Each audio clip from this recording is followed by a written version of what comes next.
Hello everyone, welcome back to our YouTube channel let's learn from home. My name is Tanu Rai और हम लोकतंत्र का हमारा पार्ट 5 आज शुरू करेंगे। और हम इसमें जानेंगे कि लोकतंत्र में वो जो भी चीज़ें आगे हैं, जैसी प्रक्रिया होती है काम करने की, और लोग उसे किस रूप में समझते हैं। क्योंकि हम इससे पहले तो जान चुके हैं कि लोकतंत्र का इतिहास कैसा रहा है, उसने किस तरीके से बदलाव लाया है, उसका काम करने का तरीका कैसा है, और किन किन जो भी हमारे राजनीतिक थिंकर्स हैं, ठीक है, उन लोगों के विचार क्या रहे लोकतंत्र के प्रति। तो अब चलिए हम अपने फर्स्ट पॉइंट से शुरू करते हैं। लोकतंत्र को आंतरिक अथवा सहायक मूल्य संपन्न के रूप में सही ठहराया जा सकता है जब जब हम लोकतंत्र का स्वयं में व स्वयं के लिए लाभदायक के रूप में मूल्यांकन करते हैं, हम लोकतंत्र के आंतरिक मूल्यों का दावा करते हैं। नेक्स्ट पॉइंट, अर्थात हम तर्क देते हैं कि लोकतंत्र अपने स्वयं की भलाई के लिए मूल्यवान है, क्योंकि यही नागरिकों के बीच समानता की व्यक्ति देने का अत्युत्तम रास्ता है। देखिए यहाँ पे इन्होंने क्या बोला है कि अगर हम जब लोकतंत्र के आंतरिक मूल्यों की बात करते हैं तो हम उसमें सबसे पहले ये चीज़ देखते हैं कि उसने हमको कितना फ़ायदा दिया है। अगर लोकतंत्र हमको फ़ायदा दे रहा है तो हाँ, वो ठीक है। तो यहाँ पे ये चीज़ बहुत ही डायरेक्ट बोल दी गई है, और ये बात सही भी है। अगर आप सोचिए कि आप एक लाइन में लगे हुए हैं, मानिए कि आप कॉलेज की फ़ीस जमा करने के लाइन में लगे हुए हैं, ठीक है, और कोई नेता का बेटा या कोई अमीर बाप का बेटा, सॉरी जो भी अमीर लोग होते हैं वो सोचते हैं कि लाइन तोड़ कर या हम पहले कर लें। तो आप वहाँ पर क्या बोलते हैं कि हम यहाँ पर सब समान हैं, अगर हम भी लाइन में लगे हैं तो आप पे भी लाइन लगानी ही पड़ेगी, चाहे वो लाइन कितनी भी लंबी हो या कितनी भी छोटी हो। तो वहाँ पे वही चीज़ बताई गई है कि क्योंकि हमने वहाँ पर उस चीज़ को क्यों बोला, क्योंकि उस टाइम हम लोकतंत्र की ताकत को जानते हैं, उसकी शक्ति को पहचानते हैं कि ये हमारा अधिकार है, सब बराबर हैं, लोकतंत्र हमें ये शक्ति देता है। आप इस बात को क्लेम कर सकते हैं क्योंकि आपके फ़ायदे के लिए। लेकिन अगर हम यहाँ सिचुएशन उल्टी कर दें और आप बहुत जल्दी में है, इमरजेंसी में है, या नहीं भी हैं, या आप चाहते हैं कि आप लाइन में ना खड़े रहें, तो किसी भी कारण से, तो आप वहाँ पर सोचेंगे कि काश हमारा नंबर पहले आ जाता है इन जितने भी लोग खड़े हैं उनसे पहले। तो ये चीज़ दिखाएगा कि हम लोकतंत्र का प्रयोग भी अपने फ़ायदे को देखकर ही करते हैं। और हमारा जो थर्ड पॉइंट है, दूसरी ओर लोकतंत्र का मूल्यांकन सहायक के रूप में अथवा किसी अन्य परिणाम हेतु एक साधन के रूप में भी किया जा सकता है। इस प्रकार यह तर्क दिया जा सकता है कि लोकतंत्र उत्तम है क्योंकि यह राजनीतिक नेताओं के बीच प्रतिस्पर्धा को प्रोत्साहन देता है और इस प्रकार हम नेतृत्व का बेहतर विकल्प प्रदान करता है। अथवा ये कहा जा सकता है कि लोकतंत्र उत्तम है क्योंकि यह सभी को एहसास कराता है कि वह निर्णय प्रक्रिया का एक हिस्सा थे।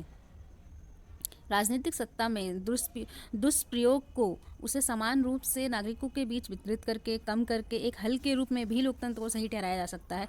लोकतंत्र हेतु अन्य सहायक दोष मोचन है। मानव विकास में इसकी भूमिका इस हद तक कि यह लोगों को अपने राजनीतिक जीवन हेतु दायित्व लेने के लिए प्रेरित करे। देखिए यहाँ पे हमने जो फर्स्ट के जो पॉइंट्स पढ़े थे, ठीक है, फर्स्ट जो 2 पढ़े, उसमें क्या बताया कि हमारा जो ध्यान होता है या हम किसी भी चीज़ की बात करते हैं तो हम उसमें से पहले अपना फ़ायदा देखते हैं, ठीक है। तो वहाँ पे वही चीज़ बोली गई है कि हमने जब लोकतंत्र को देखा था तो हम उसमें अपने फ़ायदे की बात कर रहे थे, लेकिन अब यहाँ पर बोला गया है कि लोकतंत्र सिर्फ फ़ायदे के लिए नहीं, आप लोग अपने फ़ायदे के लिए नहीं देखते हैं, कभी कभी वो मानव की, क्योंकि आपको पता ही लोकतंत्र जैसे आपके लिए है वैसे दूसरों के लिए भी है। अगर आप उसे अपने लिए प्रयोग कर सकते हैं, दूसरों के लिए भी। यहाँ पे देखिए यही बोला गया है थर्ड पॉइंट में भी कि हम इसे इसका मूल्यांकन करने के लिए इसको सहायक बना सकते हैं। मूल्यांकन यानी कि हम कोई भी व्यवस्था को अपनाते हैं, ठीक है, या भी हम किसी भी प्रक्रिया, योजना, नीति को अपनाते हैं तो हम उसका मूल्यांकन कैसे करेंगे, तो हम उसे लोकतंत्र के माध्यम से उसका अच्छे से मूल्यांकन कर सकते हैं और ये हमें अच्छी रिजल्ट देगा। वहाँ पे ये बोला गया कि ये प्लस ये लोगों को लोकतंत्र के प्रति विश्वास कैसे आएगा, इसका विश्वास आएगा कि कोई भी व्यक्ति राजनीति में खड़ा हो सकता है। ये राजनीतिक नेताओं के बीच में प्रतिस्पर्धा देता है, वो तो बात सही है, आप जानते हैं कि भारत जैसे देश में कोई भी व्यक्ति, चाहे वो सिंगल खड़ा हो, चाहे वो किसी पार्टी के साथ खड़ा हो, चाहे वो उसके 2-3 लोगों के साथ ही कोई पार्टी बनी हो, सबको अधिकार है कि वो इलेक्शन में खड़ा हो सकता है, उसे कोई भी व्यक्ति नहीं रोकेगा। उसकी जो शर्त दी गई है हमारे संविधान में, आप उस शर्तों को पूरा कीजिए और बस आप वहाँ पर एलिजिबल कैंडिडेट माने जाएंगे। अब ये आपके ऊपर डिपेंड करता है कि आप लोगों को अपने प्रति आकर्षित कैसे करते हैं। जैसे आप बिहार का इलेक्शन ले लीजिए, या फिर महाराष्ट्र का इलेक्शन ले लीजिए, या फिर आप लोकसभा के इलेक्शन ही ले लीजिए, कितने ज़्यादा हाइप होते हैं इनमें कि सब एकदम आस लगाए बैठते हैं अब क्या होगा, कौन सी पार्टी क्या चीज़ें बोलेगी। तो यही चीज़ दिखाता है कि हमें प्रतिस्पर्धा है, यहाँ पे किसी को रोका नहीं जा रहा है कि आप ये काम मत करो, वहाँ पे बोला गया है कि आप ये करो, ठीक है, लेकिन जो भी नॉर्म्स हैं, जो भी कंडीशंस हैं उनके तहत, और जो भी रूल्स बनाए जाते हैं उनके अंदर रह कर काम करो। लेकिन कोई भी व्यक्ति किसी अन्य व्यक्ति को रोक नहीं सकता कि तुम खड़े नहीं हो सकते हो, क्योंकि ये अधिकार संविधान द्वारा दिया गया है और संविधान लोकतंत्र में ही स्थापित है। तो इसीलिए इन चीज़ों को वहाँ पे बताया गया है कि लोकतंत्र का हमें ज़्यादा से ज़्यादा फ़ायदा ही होता है, और ये हमें मूल्यांकन देता है कि हमारी जो भी व्यवस्था हमने अपनाई है, जो भी हमारे कार्यक्रम है, वो किस प्रकार सफल हुए हैं या असफल हुए हैं। इसके अलावा यहाँ पे बोला गया है कि राजनीतिक सत्ता में दुष्प्रयोगों को कम करने की कोशिश के रूप में इसे, या एक सॉल्यूशन के रूप में इसे यूज़ किया जाता है, और लोग सही भी मानते हैं कि लोकतंत्र के माध्यम से ही ऐसा हुआ। सोचिए कि पहले के समय में जब हमारा देश आज़ाद हुआ, जो शुरू का समय था, ठीक है, तब बहुत साल तक कांग्रेस पार्टी, या फिर हम बोल सकते हैं किसी एक पार्टी का ही, चाहे राज्य में हो चाहे लोकसभा में हो, उसकी सीटें होती थी, उसके ही पार्टी की सरकार होती थी। लेकिन धीरे धीरे ये चीज़ बदली, तो ये लोकतंत्र के माध्यम से तो हुआ, लेकिन वरना भारत में अगर ऐसी चीज़ नहीं होती तो शायद चीन के जैसे ही, अगर हम यहाँ पे नहीं बताते कि हम मल्टी पार्टी सिस्टम को अपनाएंगे या टू पार्टी सिस्टम को अपनाएंगे या किसी भी चीज़ को हम अपनाएंगे, तो हो सकता था सिंगल पार्टी डोमिनेशन भी हो सकता था। तो ये चीज़ें दिखाती हैं कि लोकतंत्र ने कैसे राजनीति में, जो राजनीतिक सत्ता के लिए जो भी दुष्प्रयोग होते हैं उनको भी कम किया है। क्योंकि लोग, आपको पता ही है, इलेक्शन जीतने के लिए, सरकार बनाने के लिए या राजनीति में आने के लिए बहुत सी चीज़ें करते हैं। ये बात किसी से नहीं छुपी, और लोकतंत्र में भी ये बात सबको, चाहे वो अमेरिका का इलेक्शन हो, भारत का इलेक्शन हो, या कहीं और किसी और देश का इलेक्शन हो, तो आपको ये चीज़ें वहाँ पे समझ में आएंगी। ये लोगों को राजनीतिक दायित्व देता है, लोगों को एक अपॉर्चुनिटी देता है, और वो अपॉर्चुनिटी ऐसी होती है कि भाई ये आपका पार्ट है, ये आपका अधिकार है, ये हमने आपको एक अपॉर्चुनिटी दी है जो सबको मिली है। अब इस अपॉर्चुनिटी के तहत आप जो भी डिसीज़न लेंगे, आपसे कोई नहीं पूछेगा कि आपने डिसीज़न कैसे लिया, लेकिन जो भी डिसीज़न लोगे उसका जो भी परिणाम होगा वो आपको एक्सेप्ट करना ही होगा, उसको डिनाई नहीं किया जाएगा, चाहे वो मेजॉरिटी में आए, माइनॉरिटी में आए, चाहे वो किसी भी कारण से आए। तो हम बढ़ेंगे नेक्स्ट में, और आई होप कि आपको समझ में आया होगा यहाँ तक का। हमारा जो नेक्स्ट पॉइंट है, लोकतंत्र का सहायक मूल्य हो सकता है, परंतु इसका आंतरिक मूल्य राजनीतिक समानता को कार्यान्वित करने के लिए एक तरीके के रूप में उसकी नैतिकता श्रेष्ठता से उत्पन्न होता है। नेक्स्ट, यदि हम इसे व्यक्तियों का एक समूह, या तो किसी राज्य के नागरिकों अथवा एक पड़ोसी संघ या खेल कूद क्लब के सदस्यों के बीच में निर्णयों पर पहुंचने के एक तरीके के रूप में देखें, तो लोकतंत्र निर्णयों पर पहुंचने के अन्य ऐसे किसी भी तरीके को ईजाद करने में सक्षम नहीं रही है जो सभी के लिए बाध्यकारी हो और जो सभी के लिए हित को ध्यान में रखे। देखिए यहाँ पे बोला गया है कि लोकतंत्र सहायक मूल्य हो सकता है, लेकिन इससे ज़्यादा ये आंतरिक मूल्य में है। ये लोकतंत्र आंतरिक मूल्यों का ज़्यादा अच्छा विश्लेषण करता है, वो भी राजनीतिक समानता के लिए। वो एक उनको क्या बोल सकते हैं, काम करने का तरीका देता है कि कैसे राजनीति में रहकर आपको काम करना है और कैसे अपनी नैतिकता को भी बनाए रखना है। यहाँ पे उसी चीज़ को बोला है कि सहायक से ज़्यादा हम इसको आंतरिक मूल्य के रूप में अगर देखें लोकतंत्र को, तो वो ज़्यादा एक अच्छा व्यू होगा। और हमारा जो नेक्स्ट पॉइंट है वो कह रहा है कि कोई भी ऐसा ग्रुप, कोई भी ऐसा व्यक्ति नहीं है और ना हो सकता है जिसने सभी के लिए ऐसी कोई भी नीति या योजना, कार्यक्रम, जो भी आप बोलना चाहें, बनाई हो जिसमें सभी का हित हो। ऐसा हो ही नहीं सकता है, और ये प्रैक्टिकली ये पॉसिबल भी नहीं है, क्योंकि सबकी डिमांड्स अलग है, सबकी ज़रूरतें अलग हैं, सब कुछ अलग है। हो सकता है किसी अमीर व्यक्ति के लिए ज़रूरत कार है, लेकिन किसी और गरीब व्यक्ति के लिए ज़रूरत रोटी है, कपड़ा है। तो ये आप कैसे डिसाइड करेंगे कि कार ज़्यादा इंपॉर्टेंट है या रोटी ज़्यादा इंपॉर्टेंट है? तो सब कुछ इंपॉर्टेंट हो सकता है सबके लिए। यहाँ पे वही बोला गया है कि ऐसा कोई भी ग्रुप है या कुछ भी है, हम उसमें हम देखते हैं कि लोकतंत्र में जब भी निर्णय लिए जाते हैं तो वहाँ पर ये देखा जाता है कि वो सभी के लिए बाध्यकारी हो, लेकिन सबका ध्यान रखे, ये पॉसिबल नहीं है। अब हमारा नेक्स्ट है कि वस्तुतः ये दर्शाता है कि समाज ही अपने निजी हितों का सर्वोत्तम निर्णायक है। तथापि यदि वशिष्टियाँ अपने सामूहिक प्रयास के सामान्य प्रयोजनों पर सहमत भी हो तो भी वैसे प्राय निश्चित रूप से असहमत होंगी कि इसे कैसे प्राप्त करें।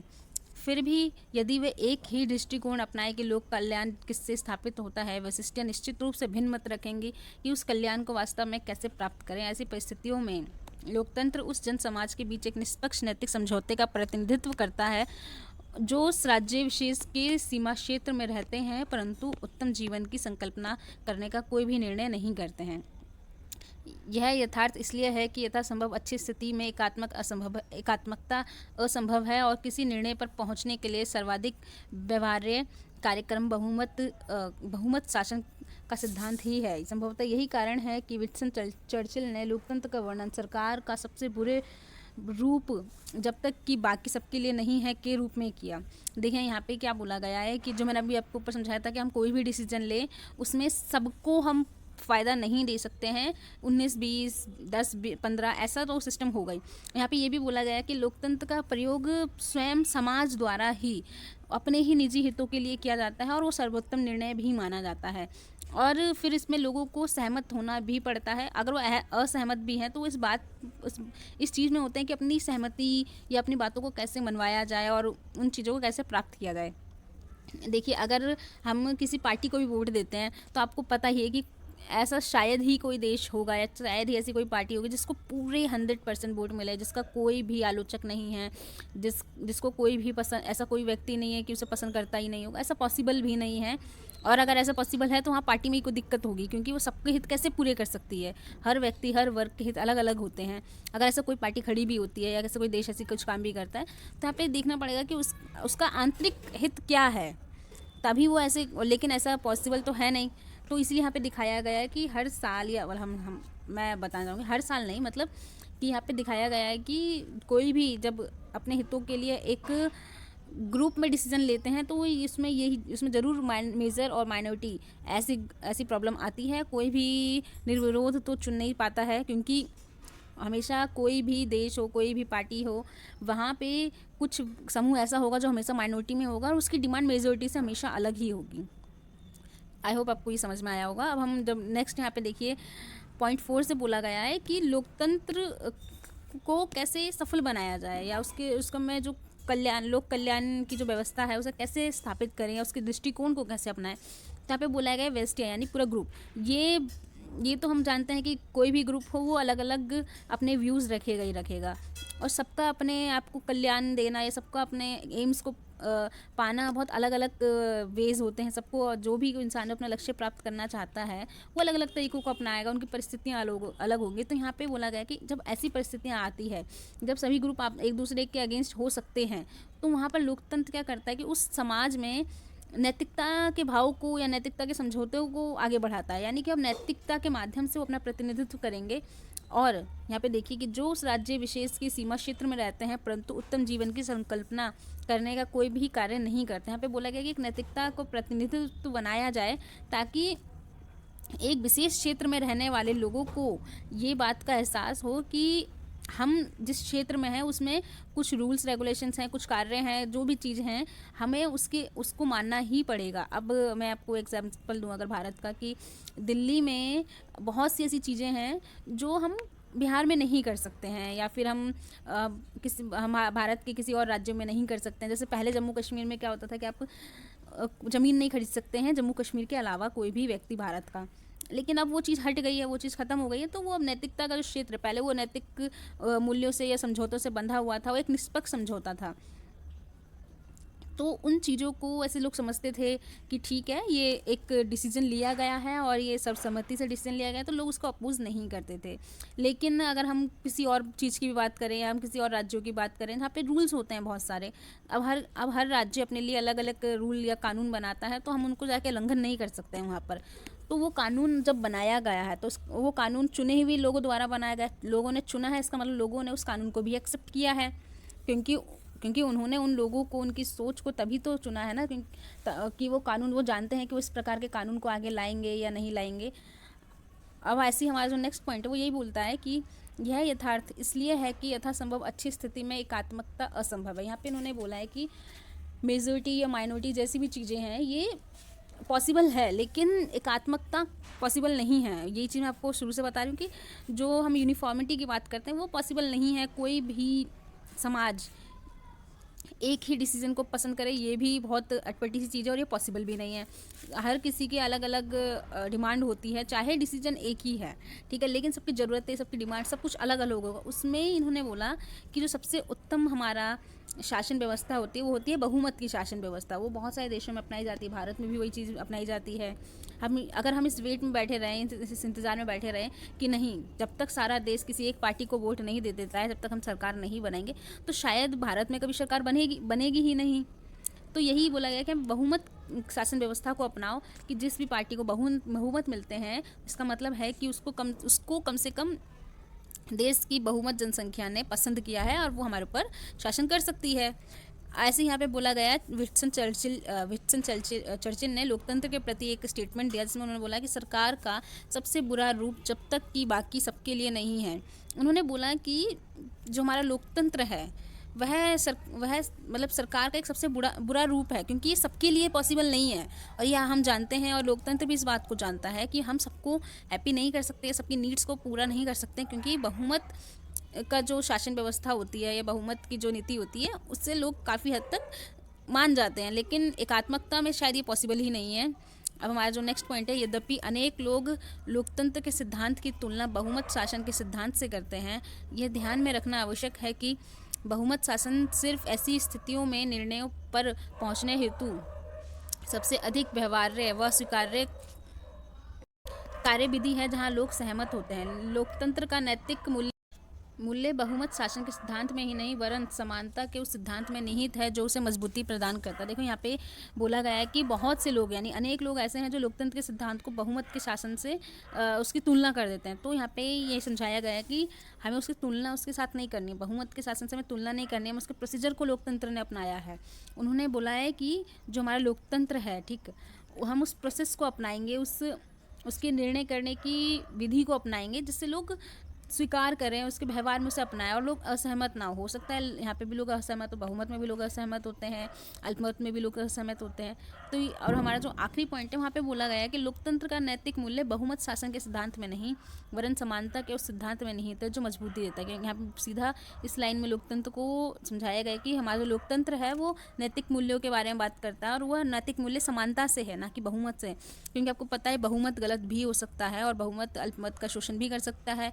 तो यहाँ पे वही बोला गया है कि हमें बहुमत के सिद्धांत को नहीं अपनाना है, हमें उस प्रक्रिया को अपनाया है और उस प्रक्रिया के माध्यम से हमारा जो लोकतंत्र का नैतिक मूल्य है समानता, हमने उसको अपनाकर अपने आप को मजबूती प्रदान की है। अब हमारा जो नेक्स्ट टॉपिक है 2.5 लोकतंत्र प्रक्रियात्मक और सत्तावाचक। तो हम इसको समझेंगे। अब देखिए पहला पॉइंट, बृहत व जटिल समाजों में लोगों के लिए ये हमेशा संभव नहीं होता कि हर एक मामले पर निर्णय करने के लिए एक साथ मिल बैठे, जैसा कि प्राचीन एथेंस के प्रत्यक्ष लोकतंत्र में करते थे। यही कारण है आधुनिक लोकतंत्र प्रतिनिधि संस्थाओं के माध्यम से काम करता है। लोग अपनी प्रतिनिधि का एक विधानमंडल या सभा हेतु चुनते हैं और ये प्रतिनिधि उसकी ओर से निर्णय लेने के लिए प्राधिकृत होते हैं और उन्हें चुनते हैं। परम संप्रभुता हालांकि लोगों के पास ही रहती है, जो प्रतिनिधियों को उत्तरदायी ठहरा सकते हैं और अगला चुनाव चक्र आता है उन्हें पुनः चुनने से मना कर सकते हैं। यहाँ पे देखिए एग्जाम्पल दिया है हमारे एंशियंट टाइम जो है जब लोकतंत्र का जन्म हुआ, ऐसा हम बोल सकते हैं। यहाँ पे बोला गया है कि लोकतंत्र में आज के समय में, जो हमारा आज का समय है, वहाँ पर ये पॉसिबल नहीं है कि हर एक व्यक्ति या सबको इकट्ठा किया जाए और सबके साथ मिलकर हम डिसीजन मेकिंग करें कि क्या ये डिसीजन सही है, क्या ये डिसीजन गलत है। हमने एक कानून बनाया है, उसमें हमने ये धाराएं दी है, ये हमने इन चीज़ों को, कंडीशंस को रखा है। अब ये तो बहुत ही इम्प्रैक्टिकल है और ये पॉसिबल भी नहीं है। तो ये चीज़ें पहले प्राचीन समय में एथेंस में हुआ करती थी। वहाँ एक्चुअली लोकतंत्र उस समय जनसंख्या भी कम थी और उस समय प्रत्यक्ष लोकतंत्र को अपनाया भी जाता था। लेकिन आधुनिक समय में ऐसा नहीं है। तो आधुनिक समय ने क्या करा, जो हमारा आधुनिक लोकतंत्र है उसने प्रतिनिधित्व के सिद्धांत को अपनाया, यानी रिप्रेजेंटेटिव के सिद्धांत को अपनाया और उसके माध्यम से हम लोकतंत्र को अपने यहाँ पे अपनाते हैं। चाहे कोई भी देश हो, आप अमेरिका के इलेक्शंस की बात करें, आप चाहे बिहार के इलेक्शंस की बात करें या भारत के इलेक्शंस की बात करें। तो और इसके अलावा यहाँ पे जो हमारा सेकंड पॉइंट है वो बताना चाह रहा है कि ये जो प्रोसीजर है चुनने का, ये कैसे होता है। तो यहाँ पे इन्होंने बताया कि हम अपने प्रतिनिधित्व को चुनते हैं, वो हमारी ओर से निर्णय लेते हैं। अगर हमें क्योंकि फाइनल जो अथॉरिटी होती है वो हमारे पास ही होती है, लेकिन अगर हमें लगता है कि वो जो निर्णय लिया गया है उस समय जब वो उनके पास शक्ति थी, उन्होंने उसका दुरुपयोग किया है, तो हम जब लोकतंत्र का जब चुनाव की प्रक्रिया द्वारा आती है, जो भी 4 साल 5 साल जितना भी टाइम पीरियड होता है, उसके बाद जब इलेक्शन आते हैं तो हम उन्हें हटा सकते हैं, क्योंकि हमारे पास फाइनल अथॉरिटी है और वो लोग हमसे पूछेंगे भी नहीं, क्योंकि वो जानते हैं कि उन्होंने ऐसा काम किया जिससे लोग खुश नहीं थे। अगर लोग खुश हैं तो उन्हें दोबारा ही चुनेंगे। तो वो चाहे कोई सा भी देश हो, दुनिया का कोई भी व्यवस्था उसमें ऐसा, चाहे ये देश ही नहीं, अगर आप अपने क्लासरूम में भी देखिए कि टीचर ने किसी मॉनिटर को या किसी को सीआर बनाया और उसने अच्छा काम नहीं किया, उसने अपने पावर्स का मिसयूज़ किया और आपको हेल्प नहीं किया और आप लोगों ने हेल्प आप लोगों ने ही उसे इलेक्ट किया था, तो आपके पास ऑप्शन है। टीचर बोलेगी कि आपको चेंज करना, आप चेंज कीजिए, नहीं अगर आपको हेल्प करते हैं, आपके लिए बहुत अच्छे हैं, तो आप चेंज नहीं कर सकते, ये चॉइस होती है। तो यही चीज़ यहाँ पे दिखाया गया है। जो हमारा नेक्स्ट पॉइंट है, प्रतिनिधित्व सरकार वर्तमान लोकतंत्र की धारणा का पर्याय है, तथापि लोकतंत्र को मात्र संस्थाओं के एक समुच्चय के रूप में नहीं देखा जाना चाहिए, यथा इनसे उद्भव होते स्वतंत्र व निष्पक्ष चुनाव, विधानसभा एवं संवैधानिक सरकारें। नेक्स्ट पॉइंट, लोकतंत्र के इस दृष्टिकोण का वर्णन कार्यविधिक लोकतंत्र के रूप में किया जाता है, क्योंकि यह लोकतंत्र की सिर्फ कार्यविधि व संस्थाओं पर ही जोर देता है। देखिए यहाँ पर उन्होंने बोला है कि हमें प्रतिनिधित्व जो सरकार होती है वो लोकतंत्र की जो हमारी धारणा है उसका पर्याय है, ठीक है, उसका सिनोनिम है। तो इसके अलावा उन्होंने बोला है कि लोकतंत्र को मात्र संस्थाओं के ग्रुप के रूप में नहीं देखना है, जैसे कि हम अक्सर देखते हैं, ये अलग है, ये उन चीज़ों के अलावा है। देखिए जैसे कि स्वतंत्र व निष्पक्ष चुनाव आता है लोकतंत्र में, विधानसभाएं हैं, संवैधानिक सरकार है, काम करने की विधि होती है। यहाँ पे हमें इन चीज़ों को भी देखना है, हमें उसके प्रोसीजर को भी देखना है। जैसे यहाँ पे बोला गया कि हमें हमारा सेकंड पॉइंट है, वहाँ पे उसके लोकतंत्र के दृष्टिकोण को एक्सप्लेन करके बोला गया कि ये कार्यविधिक लोकतंत्र के रूप में हमें प्रयोग करना है, ठीक है, ना कि हमें संस्थाओं पर जोर देना है। संस्था में आप कार्यपालिका की बात करेंगे, आप विधायिका की बात करेंगे, जुडिशरी की बात करेंगे, तो ये एक उसकी संस्थाएं हैं, लेकिन उसकी जो विधि है वो संविधान द्वारा है। और सिर्फ लोकतंत्र हमारे संस्थानों से नहीं बनता है, हम लोकतंत्र हमारी विधि से भी बनता है, प्रक्रिया से भी बनता है। और प्रक्रिया में चुनाव भी आते हैं, उस प्रक्रिया में जो लोग हैं जो खड़े हो रहे हैं उन्होंने क्या क्या वादे किए हैं वो आता है, विधानसभा आती है, उसमें संवैधानिक रूप से चुनी हुई सरकार आती है। अगर हम संवैधानिक सरकारों की बात करें तो हम यहाँ पे पाकिस्तान की बात नहीं कर सकते, क्योंकि वहाँ पर जो सरकारों का चुनाव होता है वो तो मिलिट्री के माध्यम से होता है, या फिर वहाँ पे चुनाव भी नहीं होता, वहाँ पे मिलिट्री रूल होता है। तो ये चीज़ें होती हैं कि हम यहाँ पे समझते हैं कि लोकतंत्र सिर्फ संस्थाओं से नहीं चलता है, लोकतंत्र अपनी कार्यविधिक प्रक्रिया से चलता है। देखिए नेक्स्ट हमारा जो पॉइंट है, यह इस बात को देखने से रह जाता है कि औपचारिक राजनीति समानता के बावजूद कुछ नागरिक दूसरों के मुकाबले अधिक संवर्ग हो सकते हैं और निर्णयों के लिए जाने में दूसरों की अपेक्षा अधिक मताधिकार का उपभोग कर सकते हैं। अगर नहीं तो प्राय ही अपेक्षाकृत विपन्न, कम शिक्षित व सामाजिक रूप से अभावग्रस्त नागरिक ही होते हैं जो लोकतंत्र के अधिकारों को पूरी तरह से व्यवहार तक पाने में असमर्थ हैं। नेक्स्ट पॉइंट, सामाजिक व आर्थिक असमानताएं एक विधिवत भागीदारी के लिए प्रभावशाली बनना मुश्किल बना देता है। यही कारण है कि सिद्धांतवादी सत्तावाचक लोकतंत्र के महत्व पर जोर देते हैं। यहाँ पे देखिए बोला गया है कि अगर हम लोकतंत्र की वैसे बात करें, औपचारिकता की बात करें, तो हम जानते हैं कि ठीक है समानता की बात करते हैं, ये बंधुत्व की बात करते हैं, ये हर एक चीज़ की बात करते हैं। लेकिन आपको भी पता है और हमें भी पता है कि जब हम लोकतंत्र को अपने व्यवहार के रूप में देखते हैं तो हम जानते हैं कि जो वर्ग वंचित है, चाहे वो शिक्षा से है, वो हमारे आर्थिक समानता से वंचित हो, या वो लैंगिक उसके साथ असमानता हो रही है, तो जो भी चीज़ें हो रही है तो उनसे वंचित है, वो उसका उपभोग नहीं कर सकता है और वो उसकी डिमांड उसको ज़्यादा ज़रूरत है रादर देन जो लोग पावरफुल हैं, चाहे वो फाइनेंशियली पावरफुल हो, पॉलिटिकली पावरफुल हो, या किसी भी रूप में वो पावरफुल हो। तो यहाँ पे उन्होंने उन्हीं चीज़ों को बताया है कि व्यवहारात्मक रूप से नहीं है। लेकिन देखो हमारा जो सेकंड पॉइंट बता रहे हैं कि जो असमानताएं हैं यही उसको प्रभावशाली बनने नहीं देती है या फिर उसको मुश्किल बना देती है।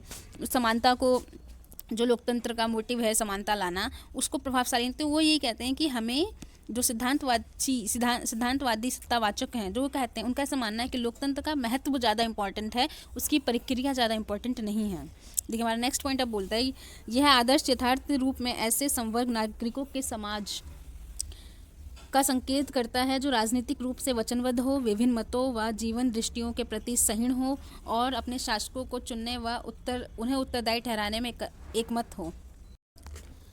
लोकतांत्रिक प्रक्रिया के परिणाम व निर्णय तत्पश्चात समाज के कुछ शक्तिशाली समूह व व्यक्तियों के हितों की बजाय सभी के हितों के प्रति यत्नशील होंगे। इसका अर्थ यह भी है कि लोकतंत्र सरकार का ही संगठन सिद्धांत नहीं, वरन समाज के संपूर्ण सामूहिक जीवन का संगठनकारी सिद्धांत भी है और होना चाहिए। देखो यहाँ पे इन्होंने सीधा सीधा बोला कि लोकतंत्र एक्चुअली होना क्या चाहिए, और वहाँ पे आदर्श यथार्थवाद के रूप में कहते हैं कि हमें एक ऐसा समाज चाहिए जहाँ पे लोग अपने राजनीतिक वचन के प्रति प्रतिबद्ध हों, ठीक है। एक ऐसा समाज होना चाहिए जहाँ लोग विभिन्न मतों का सम्मान करें, वो टॉलरेंट हो डिफरेंट माइंडसेट या डिफरेंट व्यूज़ को लेकर लोगों के, और वो कहें कि हम ऐसा ऐसा समाज चाहते हैं जहाँ पे हमने जो शासक चुना है और अगर उसने कोई गलत काम किया तो अपने कार्यों के प्रति वो उत्तरदायी हो, या हम उसे उत्तरदायी ठहरा सके कि तुम्हारे कारण ये जो भी चीज़ आपने की है ये सब उसी तुम्हारे कारण ही हुआ है।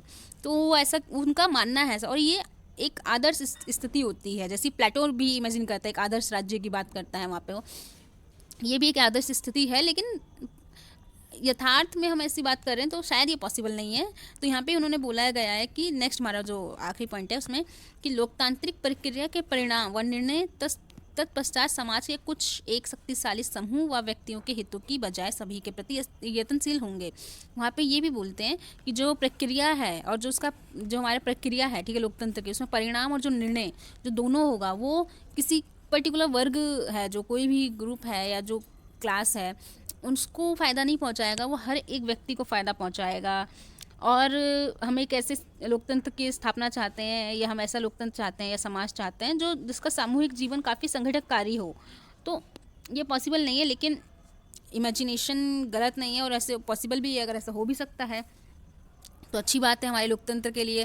क्योंकि हर कोई अपने लोकतंत्र में, अपने समाज में मैच्योरिटी चाहता है, वो चाहे सामाजिक हो, चाहे वो हमारे मानसिक रूप से मैच्योरिटी हो। अब हम हमारा नेक्स्ट पॉइंट देखेंगे। हम तर्क दे सकते हैं तथापि कि यह तब तक संभव नहीं है जब तक समानता हेतु पृष्ठभूमि, यहाँ पे पृष्ठभूमि लिखा है, शर्तें पूरी नहीं होती, क्योंकि सामाजिक असमानता औपचारिक राजनीतिक असमानता को अपेक्षाकृत अर्थहीन बना देती है। नेक्स्ट पॉइंट, यहाँ तक कि मताधिकार के निर्बंध प्रयोग को भी, उदाहरण जाति वरिष्ठों से, प्रबल भूस्वामी से, अथवा महिलाओं के मामले में घर के पुरुष प्रमुख से मुक्ति की आवश्यकता हो सकती है। यह आज़ादी कम की गई हो सकती है जब लोगों को स्वतंत्र निर्णय अथवा युक्तिसंगत सूचना तक समुचित पहुँच का अधिकार नहीं होता, और सर्वोपरि मताधिकार के अपने प्रयोग के बावजूद एक उत्तरप्रद प्रशासन पाने में असमर्थ रहते हैं। ऐसे समाज में जहां धर्म, भाषा व निर्जाति आधारित अल्पसंख्यक वर्ग हैं, बहुमत सिद्धांत अल्पसंख्यकों के लाभ हेतु काम करने को प्रवृत्त रहता है, क्योंकि वह विधिवत रूप से वोटों की अधिकता से हराए गए हो सकते हैं और निर्णयन प्रक्रिया के परिणाम का प्रभावित करने हेतु कदापि एक यथार्थ का समान अवसर नहीं पा सकते हैं। देखिए यहाँ पे ये जो पॉइंट बोले गए हैं, यहाँ पे ये बोला गया है कि फर्स्ट पॉइंट में बोलते हैं कि हमें अगर समानता चाहिए तो सबसे पहले हमें सामाजिक असमानता को घटाना होगा, हमें आर्थिक असमानता को, राजनीतिक असमानता को घटाकर हमें एक ऐसा समाज बनाना होगा जहाँ पर इन चीज़ों को हम कम कर पाएँ, या फिर घटाना तो शायद पॉसिबल ना हो लेकिन हम उसे कम कर पाएँ, तभी हम एक अच्छा लोकतंत्र स्थापित कर पाएंगे, एक अच्छा समाज हम बना पाएंगे। जब जैसे ही वी.आर. अम्बेडकर जी ने भी अपने स्टेटमेंट में यही बोला था कि हम अपने राजनीतिक अधिकार को तभी इंजॉय कर पाएंगे जब तक हम अपने सामाजिक और हमारे आर्थिक असमानताओं को कम कर सकेंगे। तो यहाँ पे उस चीज़ को एक बल दिया गया है कि आपको राजनीतिक रूप से किसी व्यक्ति को अगर आप स्ट्रॉन्ग करना चाहते हैं तो उसका जो सामाजिक और आर्थिक उसका जो डिफरेंट है उसे डिफ्रेंशिएट है उसका बाकी लोगों के साथ, उसको कम करना होगा। यहाँ पे देखिए हमारा जो नेक्स्ट पॉइंट बोलता है उसमें बोला गया है कि जो भी हमारा निर्णय प्रक्रिया होती है, ठीक है, या मताधिकार का जो प्रक्रिया होती है, वहाँ पे देखो बहुत सारे एग्जांपल्स दिए गए हैं कि जाति है, भूस्वामी है या महिलाएं हैं, ठीक है, इन सब के पास एक प्रमुख होता है घर में, या ये लोग अपनों से जो दूसरे छोटे होते हैं उनको निर्णय प्रक्रिया में शामिल नहीं होने देते हैं, या फिर उनकी आज़ादी को कम कर दिया जाता है, उनको आदेश दिया जाता है। आप जानते हैं कि भारतीय समाज कैसा है, एक्सप्लेन करने की इतनी कोई ज़रूरत है नहीं। तो यहाँ पे वही बोला गया कि इन सबको स्वतंत्र निर्णय लेने दिया जाता नहीं है, ये अपने अधिकारों का प्रयोग कर नहीं सकते हैं, तो इसलिए वो एक अच्छा प्रशासन पाने में असमर्थ है। आप एग्जाम्पल देखिए कि हम तभी एक अच्छा प्रशासन पा पाएंगे जब हम अपने महिलाओं को बोलेंगे कि आप अपने अधिकारों के लिए खड़े होइए, लेकिन ऐसा होता नहीं, क्योंकि अगर कोई एक परिवार वोट देने जा रहा है इलेक्शंस में तो वहाँ पर बोल दिया जाएगा, जो भी प्रमुख होगा वो हमेशा यूजुअली तो वहाँ पे प्रमुख किसी भी घर का एक पुरुष होता है, वो बोलता है कि अगर आपको ए पार्टी को वोट देना है तो घर की महिलाएं, बच्चे, हर कोई वो उस पार्टी को ही वोट देंगे। उनको ये बताया ही नहीं जाता, उनको सूचना ही नहीं दी जाती कि वो पार्टी क्यों अच्छी है, उस पार्टी ने किसके लिए क्या काम किया, क्योंकि उनको अपनी सूचनाओं का अभाव है तो वो अपने अधिकार को प्रयोग नहीं कर सकती हैं। प्लस उनको सवाल पूछने का अधिकार नहीं होता है कि हम इस पार्टी को क्यों वोट दें, क्योंकि हमारे पास तो अपना खुद का एक अधिकार है वोट देने का, सिंगल वोट राइट है उनके पास, तो वो अपना उनका यूज़ कर सकती है। लेकिन उनको पता ही नहीं कि जिस पार्टी को वोट दिया जाना है वो कैसी पार्टी है, तो हम उसको वोट किस बेसिस पर देंगे, यही चीज़ दिखाता है कि हमारा लोकतंत्र का अभी भी पूरी तरीके से हमारे मतलब पूरे समाज में उसे अच्छी तरीके से स्थापित नहीं किया गया है, या फिर हम बोल सकते हैं कि उसे पूरी तरीके से समाज ने उस रूप में नहीं अपनाया जो उसका अंतर्निहित मोटिव है, जो उसके अंदर मोटिव है। और फिर यहाँ पे देखिए, यहाँ पे भाषा, धर्म, जाति, इन सब के बारे में भी कहा गया है कि यहाँ पे बहुमत और अल्पसंख्यक, इन सब के बहुसंख्यक और अल्पसंख्यक, इनके बीच में भी बहुत कंपटीशन रहता है। और आप जानते हैं कि भारत ही क्या, ये हर देश में होता है। जैसे कि आपने अभी रिसेंटली अमेरिका में ब्लैक वर्सेस वाइट का जो देखा आपने, वहाँ पे भी यही चीज़ होती है। भारत में धर्म के नाम पे होती है, जाति के नाम पे होती है, वहाँ ब्लैक और वाइट के बीच में होती है, वो भी बहुत हिंसात्मक हुई। तो ये चीज़ें दिखाते हैं कि चाहे समाज कोई सा भी हो, लेकिन लोकतंत्र किसी का, जैसे भारतीय लोकतंत्र को बहुत बड़ा बोला जाता है और अमेरिकी लोकतंत्र को काफ़ी पुराना बोला जाता है। तो ये चीज़ें बताते हैं कि ये चीज़ें चाहे कि आप कितने भी बड़े हो, लेकिन जब तक आप समाज में असमानता को ख़त्म नहीं करेंगे, उनको डिसीजन लेने नहीं देंगे, उनको इन्फॉर्मेशन नहीं देंगे, आप अपने लोकतंत्र के जो पूरा का पूरा लक्ष्य है उसे शायद पूरी तरीके से हम उसे प्राप्त नहीं कर पाएंगे। अब हम मिलेंगे नेक्स्ट वीडियो में। आपको कोई भी दिक्कत है तो आप प्लीज़ हमें कमेंट कीजिए, आप हमारी वीडियो को लाइक कीजिए और वीडियो को शेयर कीजिए, चैनल को प्लीज़ शेयर कीजिए, सब्सक्राइब कीजिए। तो मिलते हैं नेक्स्ट वीडियो में। Thank you.